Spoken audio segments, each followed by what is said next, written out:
Details చూద్దాం. సార్వత్రిక ఎన్నికల్లో పోటీ చేస్తున్న టీడీపీ శాసనసభ, లోక్సభ అభ్యర్థులకు టీడీపీ అధినేత చంద్రబాబు తన నివాసంలో బీఫామ్ ఇచ్చారు. 4-5 మినహా అభ్యర్థులందరూ వచ్చి బీఫారాలు తీసుకున్నారు. వీరందరితో చంద్రబాబు ప్రతిజ్ఞ చేయించి ప్రచారం ఇంటింటికి వెళ్లడంతో పాటు పలు కీలక అంశాలపై దృష్టి సారించాలని పిలుపునిచ్చారు. ఎన్నికల్లో బూత్ కమిటీలను క్రియాశీలకం చేయాలని చంద్రబాబు ఆదేశించారు.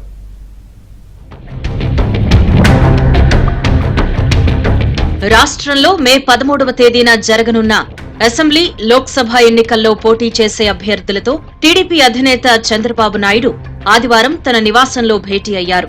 తొలుత వీరందరికీ బీఫారాలిచ్చి ఆ తర్వాత వీరితో ప్రతిజ్ఞ చేయించారు. ఆ తర్వాత చంద్రబాబు అభ్యర్థులతో విడిగా సమావేశమయ్యారు. ఆయా నియోజకవర్గాల్లో జరుగుతున్న ప్రచారాన్ని అడిగి తెలుసుకున్నారు. తెలుగుదేశం ఇచ్చిన సూపర్ 6 పథకాన్ని ప్రతి గడపకు తీసుకువెళితే గెలుపు సునాయాసమవుతుందని చంద్రబాబు అభ్యర్థులకు చెప్పారు. ప్రజల్లో వ్యతిరేకత ఉందని, గెలుస్తామనే అతి విశ్వాసం ప్రదర్శించవద్దని కూడా సూచించారు. దీంతో పాటు మిత్రపక్షాలైన జనసేన, బీజేపీతో పూర్తి స్థాయిలో సమన్వయం చేసుకోవాలని, వారి ఓట్లు కూడా తెలుగుదేశానికి పడే విధంగా చూసుకోవాలని కూడా కోరారు.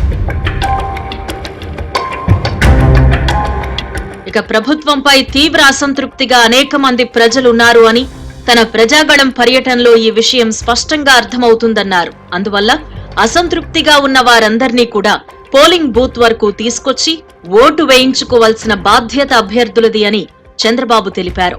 రాష్ట్రానికి ఏం చేశారో కూడా చెప్పుకోలేని దశలో జగన్ ఉన్నారని, పెన్షన్ కుట్రలు, గులకరాయి డ్రామాలను ప్రజలు చీకొట్టారు అని చెప్పారు.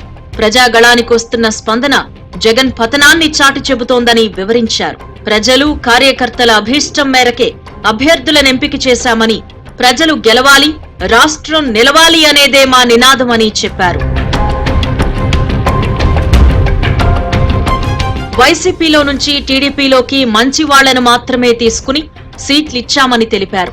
పార్టీ లైన్ ప్రకారమే వీరంతా నడుచుకోవాలి అని స్పష్టం చేశారు. బూత్ కమిటీలను క్రియాశీలకం చేయాలని కూడా ఆయన విజ్ఞప్తి చేశారు.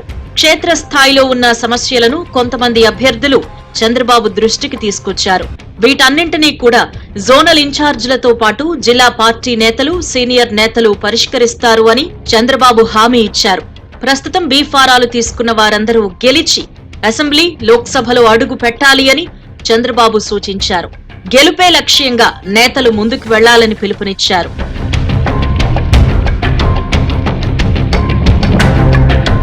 రాక్షసులతో యుద్ధం చేస్తున్నామని, ప్రతి ఒక్కరూ సంకల్పంతో ముందుకు వెళ్లాలి అని కోరారు.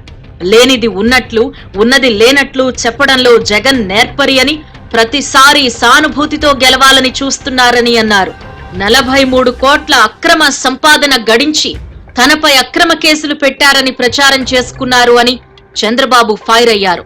బస్సు యాత్రలో కూడా వారే కరెంటు తీసేసి చీకట్లో చంద్రబాబు దాడి చేయించారని ప్రచారం చేస్తున్నారు అని, దాడి జరిగిన 10 నిమిషాల్లోనే ప్లకార్డులు ఎలా వచ్చాయని ప్రశ్నించారు.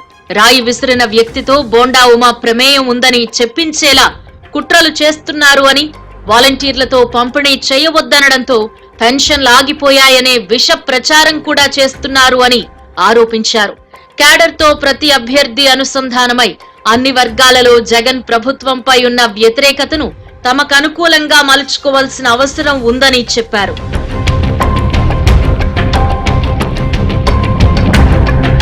బీఫారాలు తీసుకునే సమయంలో అనేక మంది నేతలు చంద్రబాబుకు పాదాభివందనం చేశారు. అనంతరం చంద్రబాబు కొంతమంది అభ్యర్థులను పిలిపించి మాట్లాడారు. అంతర్గతంగా ఎలాంటి వివాదాలున్నా సర్దుబాటు చేసుకోవాలి అని, సమన్వయంతో ముందుకు వెళ్లాలి అని సూచించారు.